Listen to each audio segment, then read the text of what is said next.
I know you're ready. You've got this.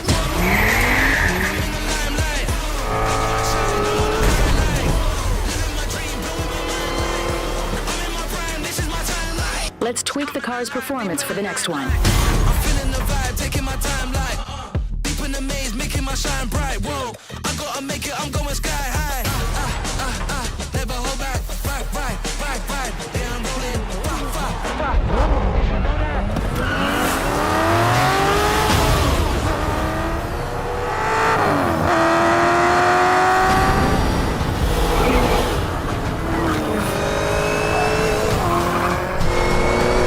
That was your best lap yet.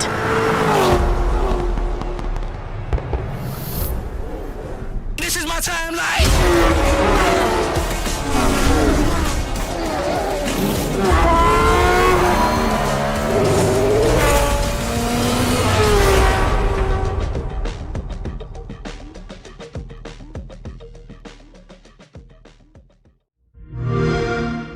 Play it day one with Game Pass. Hi, I'm Ryan Blaney, a third-generation race car driver, and we dedicate a lot of our time to going as fast as possible. But when my grandpa was diagnosed with Alzheimer's, it was a very unexpected bump in the road for us. It's important to notice if older family members are acting differently, experiencing problems with their memory, or having trouble with routine tasks. Early detection of Alzheimer's can give your family time to explore support services, make a plan for the future, and access available treatments. If you or your family are noticing changes, it could be Alzheimer's. Talk about seeing a doctor together. Hey guys, this is Matt Hagan, three-time funny car world champion, and you're watching Drafting the Circus. Let's go racing in Indy. This is the Gallagher Grand Prix, and Graham Rahal with a great start. Newgarden is being challenged on the inside. 3 behind, 3 wide. You see both McLarens. Now 4 wide. Devlin DiFrancesco, baby, all the way to the lead from his career best start. He's side by side with Rahal, and Div takes the point. Unbelievable. This driver has never qualified in the top 6. He's never even had a sniff of a podium, and he is so hungry to go to the front. DiFrancesco leads as 2 Arrow McLarens slide around behind. Oh, Will Power got airborne in that black and red Verizon Chevy. He shortcut the chicane there. DiFrancesco in this turquoise and pink Truba Honda for Andretti Steinbrenner. That is Alex Palou, And championship Dixon. leader, and his teammate Scott Dixon along with Newgarden. Oh, that's terrible for Newgarden in the championship. Palou opts to go 4 wide here, backs out, and then I think Armstrong just turns across the bow of his teammate. Yeah, Palou had to check up, so Dixon had nowhere to go, and then Newgarden, just kind of last one on the scene, ramps on top. DiFrancesco solidly back in 5th, looking inside, now looks 4 wide to the outside for the break zone. I love that he had that run, then he backed out of it, lifted off to get all the way to the outside. He was just the deepest guy on the brakes. There's no two ways about it. That was a full send move. Devlin DiFrancesco leading the way over Graham Rahal and Pato Award. Look at the challenge here on the inside from Alexander Rossi. That's on Christian Lundgaard in the black car on the right of your screen. That blue and orange McLaren going by on the inside of the Hy-Vee Honda. Graham Rahal all over the back of Devlin DiFrancesco. Here he comes up the inside of the 29. Graham Rahal to the front where he started. And Alexander Rossi on his teammate in the background. So Rossi goes to 3rd, Rahal goes to 1st. It is game on, and this is going to be a very entertaining afternoon. Palou, the championship leader, in a little bit of trouble momentarily. Check this out as he makes a move on Devlin DiFrancesco. Now looked pretty straightforward at first, but DiFrancesco starting to get his elbows out a little bit, and I'm sure Palou is thinking to himself, uh-oh, I've got Newgarden down, but not out. Lining up now, it's going to be a race on the brakes. Alex so deep on those primaries, but the extra grip of the alternates makes that move happen. They'll go to a used black set here for Lundgaard. They need to wait and get the fuel in, and then we'll see where he blends when he pulls out. That fueler was shaking his head like it was taking him a little longer. Here comes Graham Rahal out of turn 14. 11 seconds on the stop to Graham's 7.6. This is going to be an easy one for Graham Rahal. Meanwhile, Scott Dixon has climbed all the way back up to third on this pit stop rotation. The 6-time champion, Scott Dixon, is going to cycle to the front. With that sneaky little smirk on his face, he beat us all today. Didn't see this coming when Dixon had to pit on just lap 5. Dixon's getting squirrely coming onto the front straightaway there. I think Graham's going to have a great run right here, but I think Dixon... Let's go get him. 2 laps to go, 5 miles to determine the winner of this Gallagher Grand Prix. Under the brakes into turn 1, still Dixon over Rahal. Here comes Graham though. It's one thing to track down Scott Dixon. It's another thing to pass him when Dixon has another win in his sights. Rahal is throwing everything at it, but the overtaking opportunities have run out. What a comeback from Scott Dixon after spinning on the opening lap. And in 19 consecutive seasons, Scott Dixon is going to be a winner again. Spin to win. Dixon has done it at Indy. Spinning on the opening lap to seeing the yard of bricks first. Nothing is too big for Scott Dixon in the IndyCar series. And if you're Graham Rahal, you just have to throw up your hands. He did everything right today. He beat his teammate. He beat Arrow McLaren. And this is going to be frustrating. Great drive. Look at that. Great sportsmanship there, giving the thumbs up to Scott. And huge respect. He knows he's witnessing greatness right in front of him. Watch the Bommarito Automotive Group 500 Sunday, August 27th at 3:30 p.m. on NBC.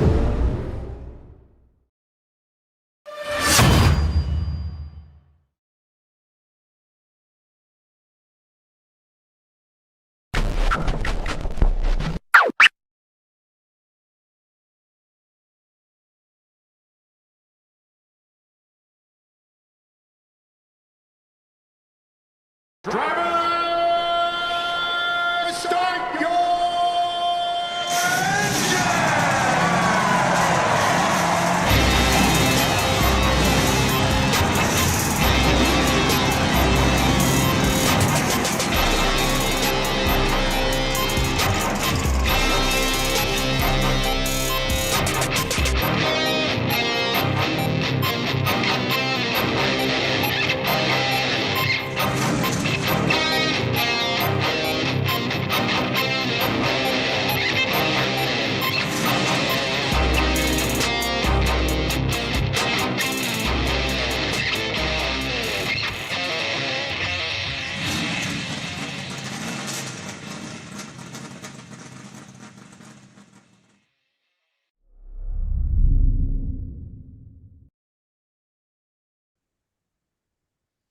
Good evening, race fans. Welcome to the Hoobazoo Radio Network, and welcome to the Drafting the Circuits program.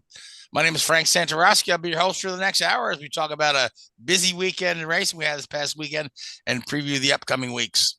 Joining me in the studio, Levi, Richard Uden. What's up, fellas? How's it going? Good evening. Good evening. Good to see you guys.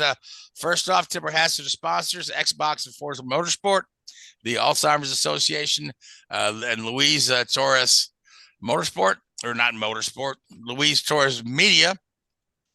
Luis, if you come back on the show, I'd get the name right. So anyway, Luis off on assignment again this week. There's more assignments than when I was in high school. I know. Well, he's getting paid though. He's doing a baseball game. So yeah. Great to see him doing well. Yep. So so I got some exciting news for an upcoming show here. We just got some confirmation. We're going to have a guest in here on September 13th, young lady named Michaela Moore, who's running in the Moto America Royal Enfield BTR Build Train Race Series. That's a motorcycle series. She's and this they run around as a companion to Moto America as a support series. And this interesting enough, you know, this series they send the racers and the teams their bicycle, the bike in a box, and you have to build it. Thus the build, train, race thing in the program. So Michaela, I just lost your name. Michaela Moore. Michaela Moore. Yep. Michaela Moore be on the show here, so that means I've got to do a little studying up on motorcycle racing because I've always thought motorcycles were fun. I used to race motorcycles as a kid. I used to race a little Moto X, in the dirt and stuff. But once I was old enough to drive a car, I figured out, hey, you don't fall off your car. And I haven't been on a bike ever since. True story. So, but I will brush up on my motorcycle knowledge this week in preparation for Miss Moore to be on the show. Really excited about that. Yep. Anyway, so Brickyard Weekend, we had Indy next, IndyCar, Xfinity, and NASCAR all running the same weekend there. Again, one of the best values in sports when you look at those ticket prices. And pretty good shows this week. Let's start with the IndyCar series because there is just a ton of IndyCar news to digest this week. It's just like everybody decided that, I think if it could happen, let's do it this week. Anyway, let's start off with qualifying, right? You look at the names in the Fast Six there, and it's not the usual cast of characters. We're saying Graham Rahal, okay, that could be. They've been improving, right? Lundgaard, he's been good on and off. He's up there, right? And then we got Devlin DeFrancesco in the Fast Six. What happened there, right? Then we got a couple. We have another Andretti car in there, but we've got no Penske's, no Ganassis in that Fast Six, which is odd. And then it was Graham Rahal winning the pole at Indianapolis, where back in May he was bumped out of the field. So I mean, this is a team that has gone from their lowest point to steadily improving week after week. Lundgaard had the win recently in Toronto, and now Rahal started from the pole. But I think the most Lundgaard was second, wasn't he? Lundgaard was qualified second. Yep. Mm-hmm. Yep. So they locked out the front row. Sure did. Rahal Letterman. And we'll get to talk about the third guy here a little later on. Yes. Yeah. Well, he comes up later in the program, but yes, I thought the most interesting thing at the start was seeing Devlin DeFrancesco run from fifth to first in the first corner. I'm like, what am I watching here? Is this the Bizarro world? And then he pulls off the pass. He's able to hold off Rahal and Lundgaard for a while, right? Now, he didn't stay there all day, but you know who did stay up front all day? Graham Rahal.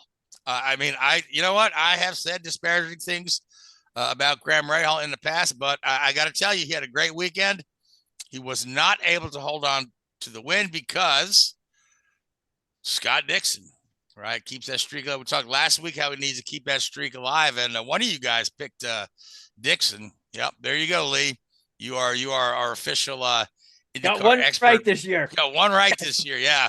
But Dixon, more than most. Yeah. Dixon actually involved in a first lap accident, spun off the course. It took a little longer to clean it up than they really needed to, I felt, but that actually gave Dixon a bit of an advantage because he was able to go ahead and pit early and kind of get off cycle. And then, by the time we got to the last cycle of pit stops, he was, 5-6 laps ahead of those guys on when he needed to stop. And then after Rahal made his last stop, Dixon just made hay for those 5 laps, came out 7 seconds ahead of Rahal, and just held on to the thing till the end of the race. And Rahal was coming after him. He was cutting that lap down, cutting down that deficit every lap. And, by the time we ended, he was right on Dixon's tail, but couldn't get him. So, but good for Dixon, good for Rahal. Third place was Pato Award. Palou, championship leader, 7th, which for a guy whose average finish is 3.6 this year, that's kind of a little unexpected for him. But the good news for him was the bad news for Joseph Newgarden. Yep. Joseph Newgarden also involved in that first lap crash, popped the nose off the car, got it stuck with the front wheels up in the air. Get back to the pits, got a new nose, but he just couldn't advance from that last place on track. I mean, he had Peterson behind him because Peterson started a couple of laps late, couldn't get the car going at the start, and then somebody else. You sound like you forgot to turn up, Frank. His alarm didn't go off. This is a couple of laps late, you know. This is the AJ Foyt team we're talking about. True. So, but Newgarden, I guess there's enough damage to the car. He wasn't we got able a race to... this weekend. Yeah. Do we have a race this weekend? Oh, we better get there. Yeah. So, Lee, you get a chance to watch? I don't want to do all the talking tonight. I watched the highlights of it. Obviously I got one right this year, so I'm pretty happy about that. Yep. It was just full of mischief for me. Watching the replays. It was a good race. I like the road course at Indy. I like that. Yep. Yeah, a lot of fun. A lot of it's flat. That's for sure. There's really there's not like a lot of elevation or anything changes like that, like Sonoma or Watkins Glen. But I thought it was a good race. Yeah, and there's decent runoff too. So you don't have a ton of damaged cars, or so a lot of guys. We had it at Nashville. Yeah. Yeah. But the NASCAR guys found out that the track is a lot narrower than they anticipated. There was a couple guys that hit the tires this weekend. Couple guys, but this is a cleaner NASCAR race than we're used to seeing. But we'll get to the NASCAR. But the end of the Newgarden story is that he ended up 25th. He actually drops from second to third in the standings, and Palou lead is now extended to 104 points over Dixon. And all Palou needs to do in Gateway is gain 8 more points. If he takes his lead to 112, then we're done. He's the champion at Gateway. So, but even that's a bit of a tall order. Gateway not being Palou's best track, and it happens to be one of Newgarden's best tracks. Newgarden's hopes are pretty much evaporated by now, because not only does he have to catch Palou, he's got to catch Dixon, who's in between them. So, Richard, your thoughts on the IndyCar race? Yeah, I thought it was a good race. Again, a little bit of a jumbled up, qualifying there that we saw, but as you said, there's some big names that just didn't get it going all weekend. The Penske guys weren't really on song, and even the Andretti guys were struggling again this weekend. So, you look at, we talked about this before. You look at Palou. He's the sort of mini-me of Scott Dixon, isn't he? He's just carrying on that legacy and picking up the results and chipping away at the points week in, week out. And it's not necessarily spectacular in the sort of willpower mold of racing, but he gets the job done. Maximum efficiency, and he's just going to coast, I think, to the championship. Absolutely, yeah. So, and speaking of Palou, that's a good segue. But he's in the news again with more contract drama. So evidently, Zach Brown, the principal over there at McLaren, is let his employees know that Palou has no intention of honoring that 2024 contract to go to McLaren, which is a news to a lot of folks that kind of had that penciled in as a done deal, Palou to McLaren. But evidently, that's not happening. And then on top of that, Palou's management company, who I thought was maybe behind the whole thing there, they dropped him as well. They said they're disappointed because I guess they brokered the deal with McLaren. But I think for Palou, if he, try to look at it with clearer eyes than the Formula One dangling carrot that may be there or may not, and doesn't want to look a gift horse in the mouth. Now, this is not to say that he's definitely going to Chip Ganassi. That's not been announced, although highly rumored and highly likely that Chip signs him to a multi-year deal. But, I'm hearing all kind of crazy stuff like Michael Andretti is trying to court him with a promise of a future Formula One. But I'm like, Michael, maybe you should have a Formula One team in place first, right? Yeah. So, but even that's low grade.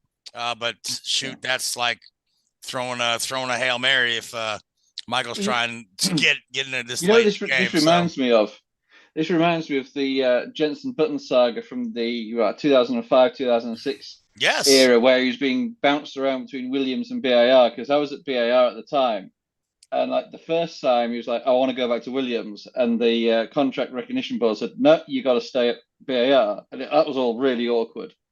And then at the end of the second year, he's like, okay, Williams like, okay, well, we want you back. And he's like, no, I want to stay at BAR now. It's like, bloody hell, dude. And he eventually did negotiate a contract or whatever else to stay at BAR, and 3 or 4 years later, he won the World Championship. So it's probably a pretty good move for him there. But yeah, it was all very, very messy at the time, and it's like, sometimes it's a bit like the thing with Palou last year. You've announced that you want to move away from Ganassi to McLaren, and how do you, in the middle of a championship run, how do you get the team to band around you and perform? And they did that remarkably well. So, credit where credit's due to that. But yeah, it's all a bit weird, isn't it? Even his management team dropping him as well. That's but you wouldn't surprise me if there wasn't. That's the move I didn't expect. Yeah. It wouldn't surprise me if there's not something in the clause in the contract for the McLaren have to be in a certain position in the championship, or Palou had to be in a certain position in the championship. A lot of these like release clauses and enablement clauses to be in place, and be surprised if that wasn't something that was going on there, because there's a lot of money flowing around there, and these contracts are pretty damn expensive at IndyCar level.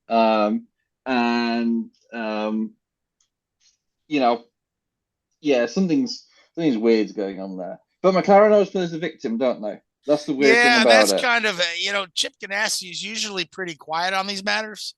He usually just, his kind of opinion is like, tell the contract guys, hey, I've got cars. If you want to race them. If not, go somewhere else, right? And but he made a public statement, and he kind of called out McLaren. He said, "Hey, I grew up watching McLaren, have a lot of respect for the organization, but not these guys currently running it." Then he stated that that Palou continues to be under contract as he has been since 2021, and he said anything coming out of McLaren's mouth is fabricated. And now they want to play the victim. Something that he used that was actually where now McLaren wants to play the victim. So yeah. So and this isn't the first time anybody's accused Zach Brown of being sneaky or devious. Just saying. So no. But you look at I wonder if this is all a little bit of the sort of McLaren mentality is the wrong word, but you wonder that they've come into the sport as like, the big, look at us, we're McLaren Formula One world champions, blah, blah, blah. We're going to come in here and, we're going to, do whatever we need to do to be successful. And they've won races for sure, but they're not, they haven't. They're no Red Bull. No, I think if you were to. They're no Chip Ganassi. No, and if you were to, what is this, their second full season as McLaren and third season in the sport? I believe so, yeah. If you look at a report card for them at the end of the year, I bet they'll be disappointed with where they find themselves right now. Yeah, they haven't put up a win yet this year. No. So that's, with the quality of drivers, with Award, Rosenqvist, and Rossi, you'd expect them to be knocking on the door and winning at least a couple of races, even in a bad year. So, and you look at the McLaren Formula One team, not exactly digging up any trees. The McLaren Formula E team is in limbo, I think. So, I wonder if there's not a few questions being asked of Zach Brown and his, how he's running that stable there. It's certainly not a great look. No, not a great look at all. So, and then the other, I don't know how much credence to put to this.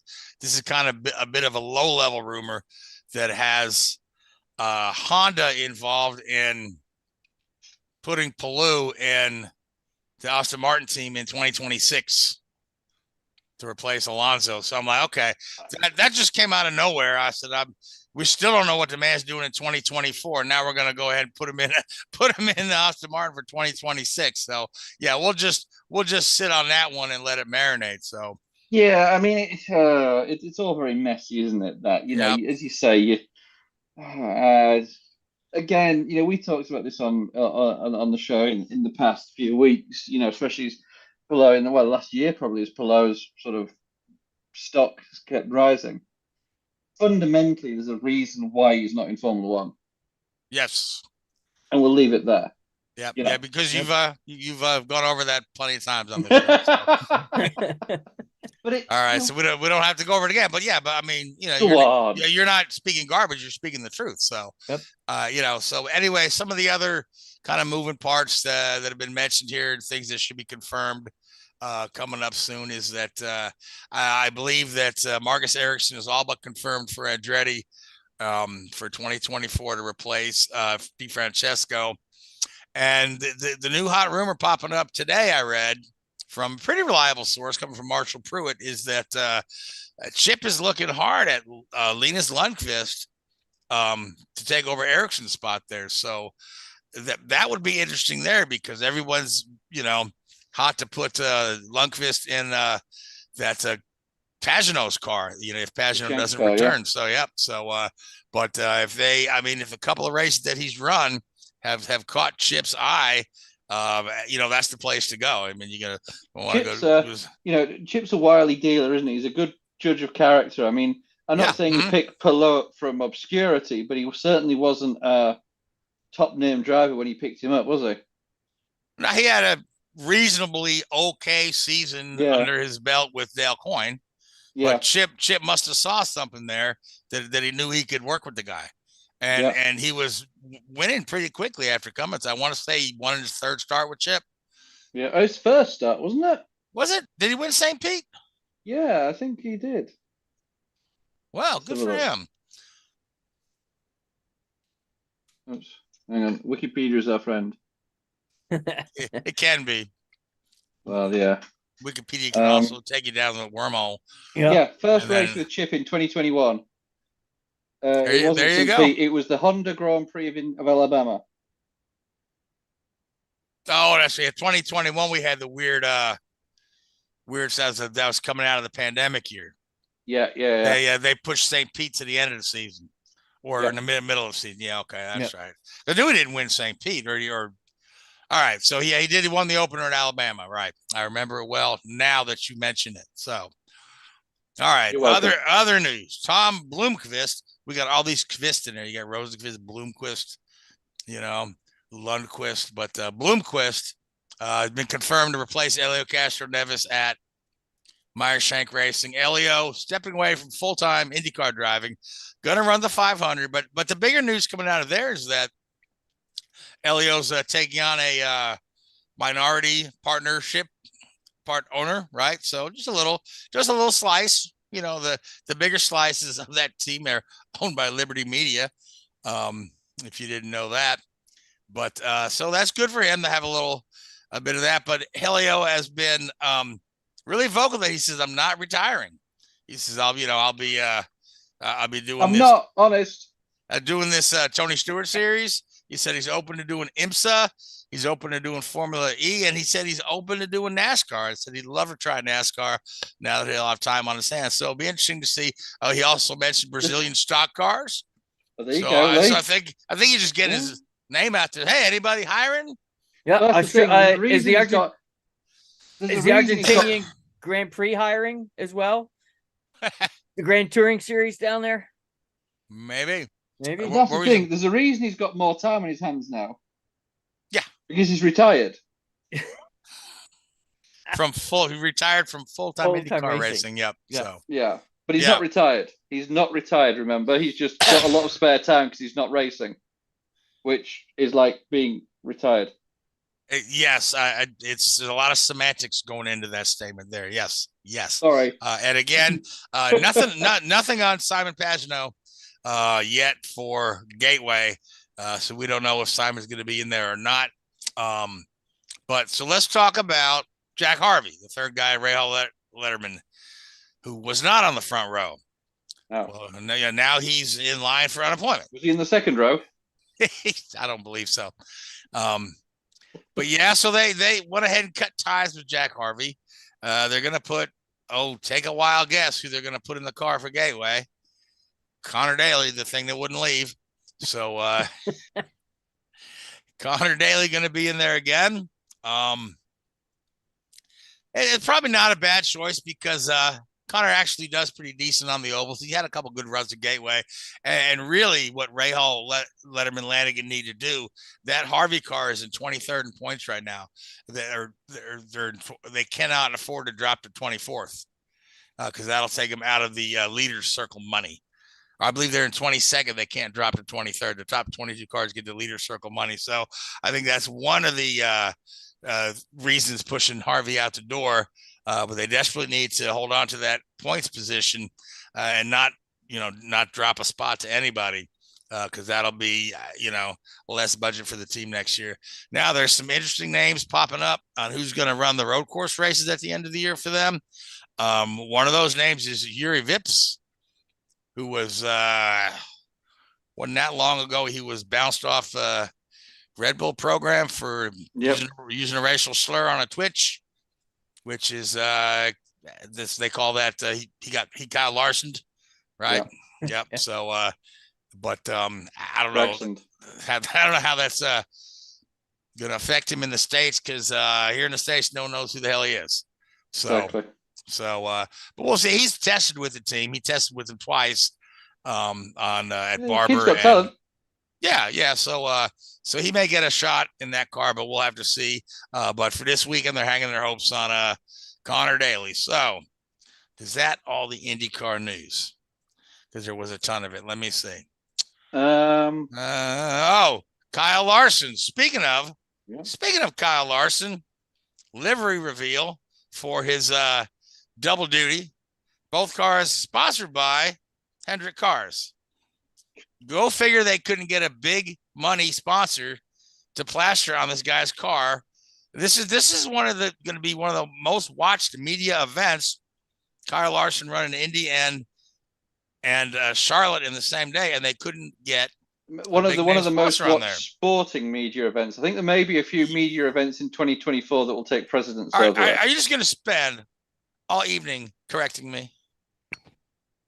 I mean, why break a habit of a lifetime? Sports media, not even sports media, motor racing media. Anyway, so, and the funny thing is, so the McLaren he's be driving has a livery that looks surprisingly exactly the same as Scott Dixon's PNC Bank car.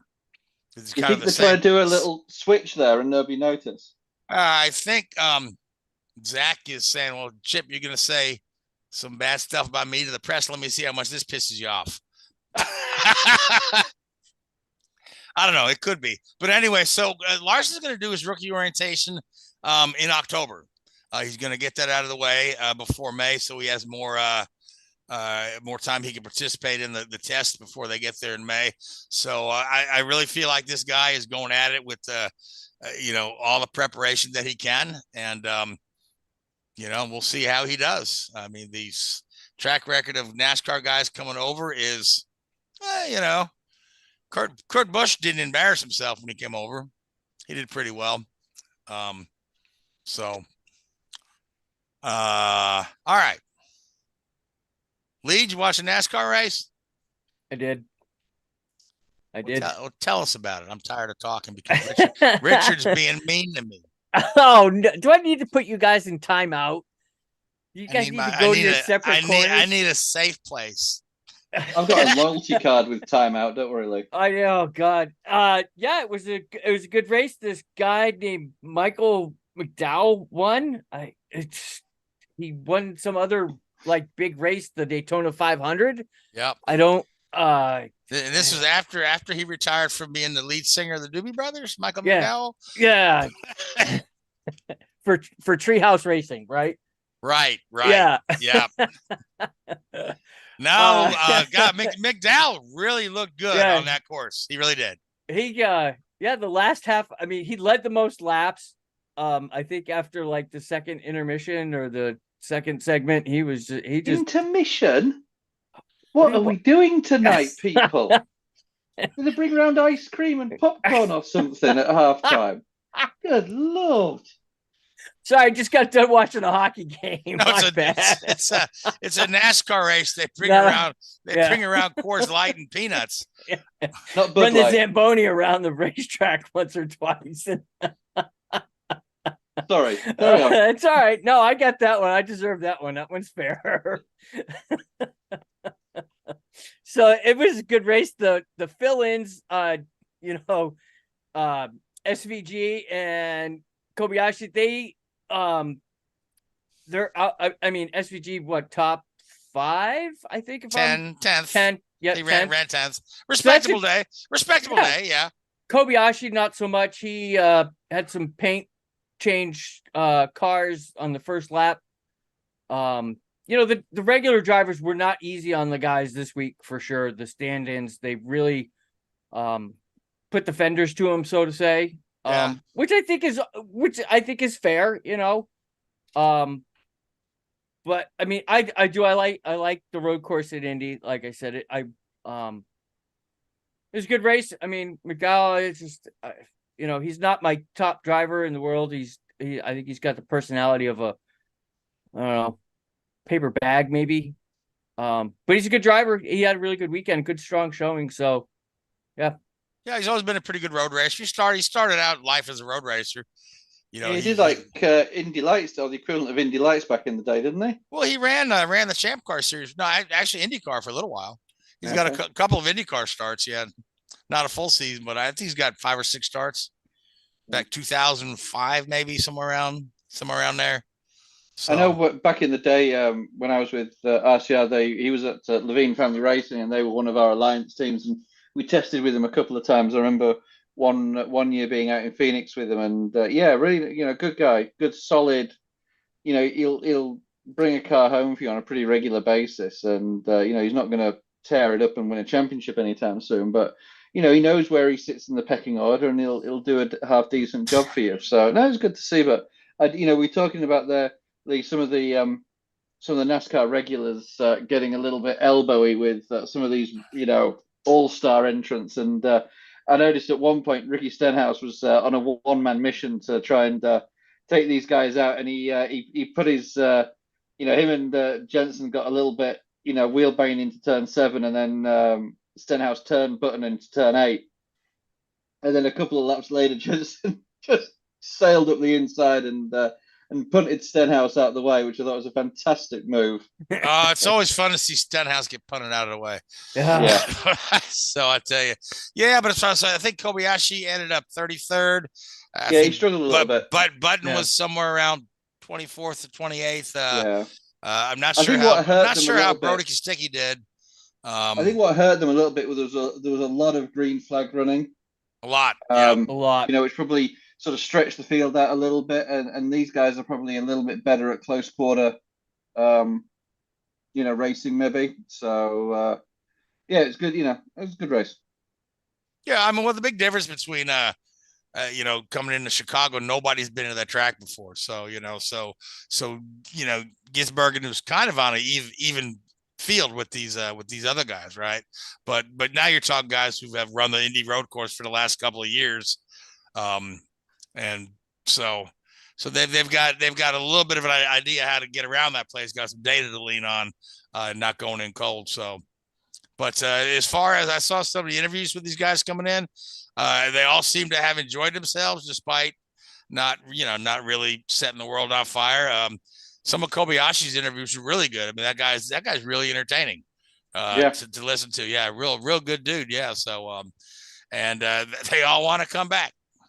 Yeah, all want to try it again. So I mean, that bodes well for NASCAR that you got these guys coming in and say, yeah, that was fun. I enjoyed myself. So that's all good stuff. So Chase Elliott tried to win that race, tried to catch McDowell. Here's a man who's running out of time to make the playoffs. He's got Watkins Glen coming up on the schedule next, and that's kind of a must win for him. Because McDowell, he's now locked himself in, and Chase is still well below the cut line, having missed 6 races. And if he doesn't get a race win in the next 2, it's and some of the social media stuff is hilarious. Some of Chase's fans, Chase Elliott fans are just like Connor Daly fans. Somebody says, well, why they should just go ahead and make 17 cars in the Chase. Why can't they have 17 cars in the playoffs, right? Just Chase deserves to be in the playoffs. No, he doesn't deserve to be in the playoffs. He was out for 6 races. I was going to say he deserves to be in the playoffs because you want him in the playoffs. That's when I said, let me just get off of Facebook and stop looking at this nonsense, right? So they're not going to make a Chase Elliott rule like they did for Richard Petty back in the 90s. Yeah. You remember the Richard Petty rule? Past champions provisional. At least Yeah. that one sort of made sense, you know. Yep. To add you to the back of the field if you're a past champion. But add Chase Elliott because his fans asked him to. And his dad won a race or two in the series, so he's Well, his dad was awesome, Bill. I mean, come on. From Dawsonville, right? Yeah. $1 million bill, yeah. So he must be good. He must be good if his dad was that good, you know. So. Well, I mean, Chase is a good driver. Oh no, no doubt about it. He's having a tough year this year, and you know, all things being equal, right? You know, he you don't make the grade, right? You don't make the playoff, right? And they did away with the top 30 in points rule this year. You know, where you had to be in the top 30, but you all you need to do is win, and you're in, win and run a full schedule. Yeah. So Chase has a stack of waivers on the desk there where he didn't run the full schedule. So I don't know.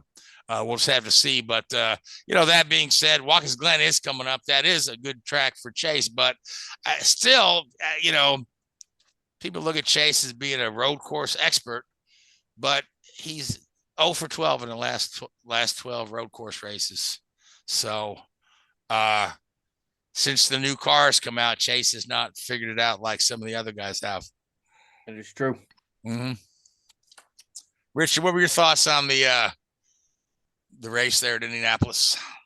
I thought it was okay. It was a little boring. It was a little boring. Yeah, stock cars probably aren't as suited to that layout as the IndyCar guys are.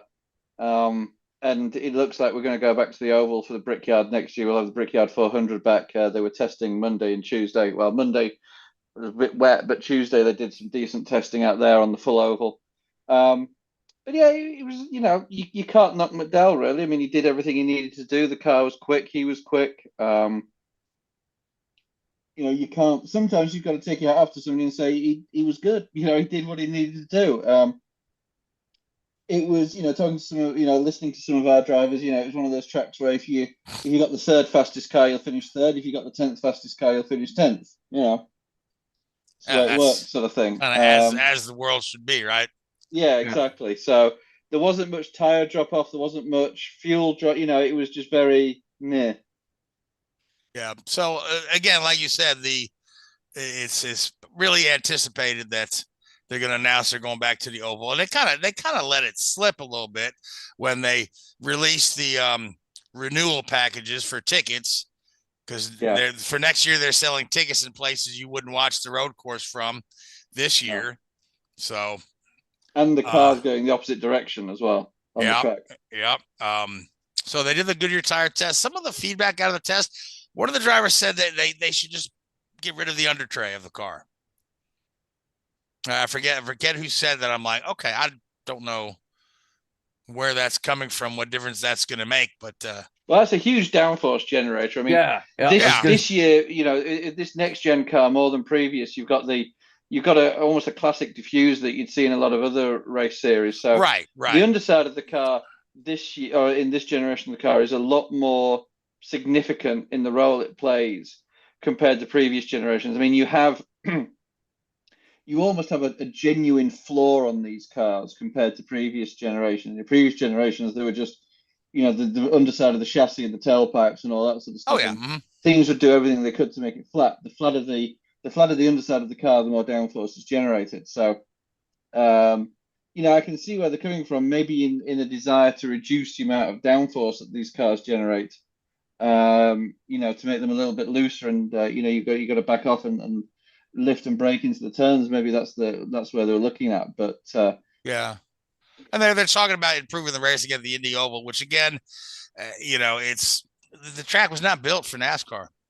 It wasn't. It's just it's and I don't know that by putting it back on the oval is going to regain any of the luster that event held in the 90s when they first did it, but was the racing any good in the 90s though, or has it always been? I don't know. I never got a chance to see any of the races in the 90s.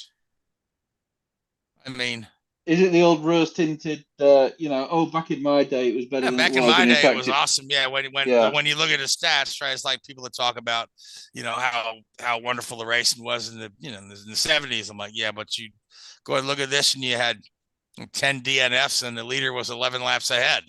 Exactly. So very short memories. Short memories. You just and again, like anything that goes to your formative years when you're first watching racing. Oh yeah. You just wonder it as, you think of it as wonderful. I mean, the first couple of years I started watching racing, I can still tell you who all those guys were. When I first started racing, I could tell you, Patrick DePailler and Ricardo Patrese and Nicky Lauda, and I could tell you the guys racing now. But there's about 100 guys in between. I couldn't tell you who they were. No. I mean, if you say the name, I was, oh yeah, race car driver, yeah, rings a bell. But that's just kind of the revisionist history, I guess. But so we'll see. They go. But the other talk is that by moving the Brickyard back to the oval, you're going to lose the Indy road course race on Saturday because I believe they need 2 days to switch the track over, is what I heard. I think it's a day because they could have run at lunchtime on Monday after having raced on Sunday. So I think it's less than a day. I mean, in theory, you could do it. In theory, you could do it, yeah. Mm-hmm. Early Saturday, if you ran it at like an 11 a.m. start, finish by 1, you could run the race again at lunch at 2 o'clock in the afternoon on a Sunday. I'm sure they could get it done in 24 hours. But there's talk that there's not going to be a fall road course race at Indy, or at least if there is, it's going to be a not the same weekend. Yeah, there was at least 1 year where they converted in a day where they had the Indy Grand Prix on a Sunday, and then that Monday was the first day of practice for the 500. Yeah, it can be done. So they've done it at least once, but then after that, then they started taking that Monday off and making Tuesday the first day of practice. So I don't know what the impetus of that, if it was too much of a stretch to get the track switched over or what, but I don't know. But the other thought coming out, and I don't know how much credence there is to this, is that NASCAR is going to run Indy road course in May when the Indy guys run the Indy Grand Prix ahead of the 500. I don't know if that's going to happen because NASCAR's Cup schedule is pretty well packed right now. Now, if they were going to run an Xfinity race there, that might happen. I could see that happening maybe, but I don't see it at the Cup level. There's a couple of interesting changes to the Cup schedule for next year that'll come out in the next few weeks, I think. Oh, top secret stuff you can't tell us about, huh? Well, it's not been made public yet, so. Okay. I don't want to be the one that. You don't want to be the one that spills the beans and turns out it was. I don't wrong, be the one that right? gets fired over it. All right. So in other news, the Xfinity race was won by Ty Gibbs. This kid's always been pretty good on the road courses, and he's just excelled in the Xfinity series. But Cup not quite as much. He's still learning, getting better. So I think he had a little run in with Van Gisbergen during the Brickyard there. Van Gisbergen said he thought Ty was waving at him friendly just wave. Call him SVG, please. Just call him SVG. It'll save all diplomatic issues that are going to be generated from that. I've only got like 4 different ways I say his name. Van Gisbergen, Von Gisbergen, Von Trips. Wolfgang Von Trips. Yes, I have it written right here. Von Dutch. SVG. Oh my goodness. Oh my goodness. Richard, you're in a rare mood today. All right. What's next on the plate? Okay, you guys want to pick winners for Watkins Glen? Not really, but I'll give it a try. I'm gonna. My magic 8 ball says the number 8 car. Okay. Kurt Busch. So. All right. Kurt Busch, you said. I mean Kyle Busch? Yeah. Okay. All right. I'm dealing listen, I am dealing with a very feisty feline tonight who will not leave me alone, who is pawing at my arm like crazy. So I was mildly distracted. My apologies. That cat's telling you don't pick. Kyle Busch. You know who I'm going to pick? One of my favorite guys on road courses, Martin Truex Jr. So I think Martin is on fire this year, and I really would love to see him take this thing all the way to the end and get him a second championship.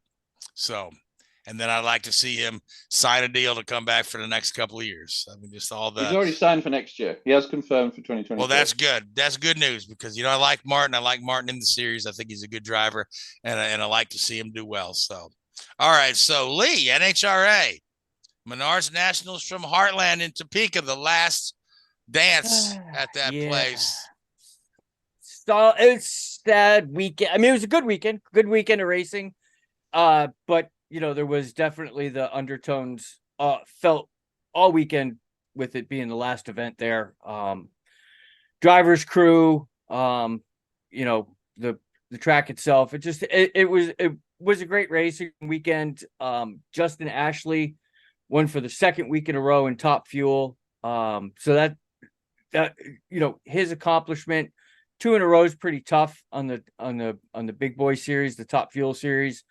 But again, it was overshadowed by the fact that we're not going to be coming back there next season. So New England native Bob Tasca III, he won in Funny Car. He's always a contender, so it's nice to see him pick up a win. And we saw Pro Stock this weekend. Erica Enders, last year's Rookie of the Year, got another win this season. So good for her.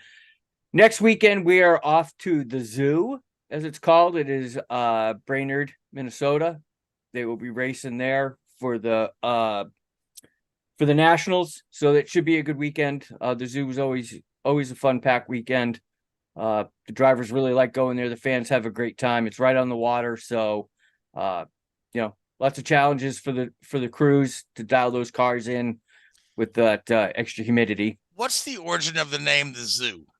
I don't know, honestly. It's been called that for like ever, and it's just I don't really know the origins behind it. Maybe it's a Minnesota thing. I don't really know. But maybe there used to be a zoo on those grounds a long time ago. I don't know. Yeah, I don't know. Maybe it's the party atmosphere that it's kind of crazy like a zoo. I don't know. I'll do some homework this weekend. Yeah, I like the party atmosphere. Yeah, that could very well be it. Yep. There's nothing like partying on Lake Michigan. Yeah. All right. So, Richard, what we got shaking in Formula One? I know we're still on our summer break. There's usually not a lot of news coming out, but a couple of rumblings here and there. Yeah, and again, whether they're just like silly seasons and agents or managers wanting to put drivers' names out in the mix, but there's rumors and rumblings that Logan Sargent's position at Williams is increasingly coming under threat, which I wouldn't say is a particular surprise. No, his performance isn't there, especially when you put his numbers side by side with Albon's. Yeah, I mean, Albon's stock's rising by the race, I think, in many ways, the way he's leading that team. And yeah, Sargent is certainly the exact opposite of that. And there's a lot of rumors of Mick Schumacher coming in. Obviously the Mercedes engine deal there for Williams, obviously that has quite an impact on their driver selection. And if, Mercedes, from everything that's been said now, whether this is more a dig at Ferrari than anything else, because obviously Mick was part of the Ferrari Junior program. Mercedes have been saying how impressed they have been with Mick and what a great job he's done on the in the simulator and helped develop the car. We don't know, to say if that's the truth. And Mercedes are obviously pushing to get Mick back in the race seat for 2024. If they are, that Williams option looks like a pretty good one. Albon's certainly proven himself. His stock's rising, as I say. There's rumors about him being back in the Red Bull fold. I don't know whether he'd want to put himself in that position again right now after everything he went through. But it's certainly not hurting his worth. The performances he's been putting in. So that's the biggest thing at the moment coming into next year. Is there anybody suggesting that Logan Sargent could be out mid-season this year, or I is don't he think pretty so. safe? No. Yeah, I think he's pretty safe, and if they were to put Mick in there, then obviously there's a lot of contractual stuff that would have to be done. I don't even know who the official Williams reserve driver is. So again, it'd be a bit, off if they put Mick in there rather than putting the reserve driver in there. And there may be some contractual things that they have to deal with to, keep that on the straight and narrow, as it were. But it's just odd that we've seen it happen to 3 drivers, 2 in IndyCar and 1 in Formula One this year. But yeah, to your point, De Vries, they had Ricardo right there as a reserve driver. Yeah. But pulling Mick Schumacher in may be jumping through too many hoops. But crazier things have happened. Exactly. But yeah, Logan. I think Logan Sargent really needed another year in F2, and I think he jumped too soon. And I think that now Williams are on a sounder financial footing, should we say. Maybe that decision to bring Logan Sargent in, obviously from a marketing standpoint, is a great move. With the number of races in the US this year and the increasing popularity of Formula One in the US, undoubtedly it's that's the angle that Williams are taking. Not saying that he's not a competent driver, but you wonder, and I've often talked about this, we discussed this a couple of years ago when Colin Herter was strongly rumored to be getting that AlphaTauri drive. Does it do more harm than good to Formula One in the US by putting a US driver in there when he's not ready or not good enough? Yeah, because the television coverage rarely shows you the guy running at the back. So, literally Logan Sargent is just a small blip on the radar when it comes to the coverage. Now, mind you, maybe in the U.S. races, there'll be a little more attention put him on, hey, where's our guy running? Hey, holding down 20th place out of 20 cars. Yeah, but you look at all the TV, the TV streaming in the US, and that all comes from Sky Sports in the UK. Oh, absolutely, They're pretty impartial to that sort of thing, There's 30 or 40 countries around the world that pull that TV feed. So there's nothing in there that sort of, it's not like when you watch Premier League soccer in the US, like they will go to great lengths to sort of point out even the most vague and irrelevant relationship between a player and the US roots from a grandmother, second cousin 3 times removed or something. But in the racing they don't do that. It's I think I wonder if it's doing more harm than good. Yeah. I wonder how many people realize there's an American in Formula One. You know what I mean? Because really, I don't see his name mentioned a lot ever. No, and even the American team in Haas is sort of, again, it doesn't get much exposure, much coverage. It'll probably get more coverage locally to a race than the local news for the race, but certainly not on the TV. It's like, it's its home race. Well, you've got the cars are built in the UK. They've got 2 European drivers. They've got a European team principal. The only thing that makes them American is where the money comes from, and the flag on the side of the car. That's fundamentally it. Yeah. There is some engineering work and manufacturing done in the US using the Haas CNC machines and the like, but it's I don't want to say it's a token gesture, but it's not. It's not like Ferrari being Italian. It's a slightly different kettle of fish here. Yeah. Ferrari is certainly Italian. Yeah. So now the Haas is running Ferrari engines, and the Dallara makes their chassis, do they not? I believe so. Yeah. Although I think they're doing more and more in house now, but it's still, as they grow, they're certainly bringing stuff in house. But yeah, it's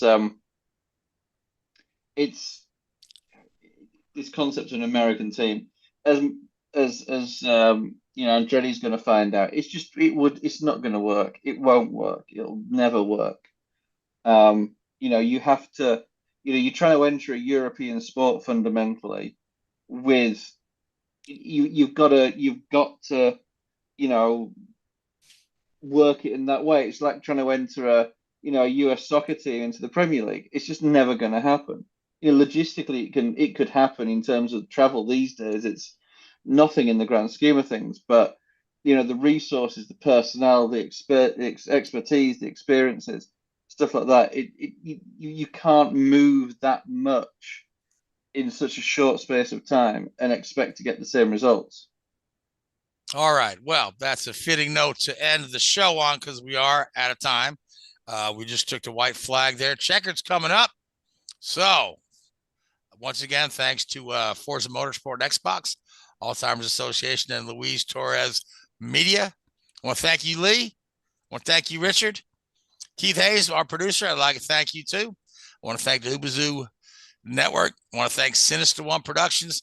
I want to thank Facebook, Facebook Live, YouTube, and Spotify. But most of all, I want to thank you folks that tune into us, watch us goof around and be silly, and Richard correct me week after week. So, but until next week, good night.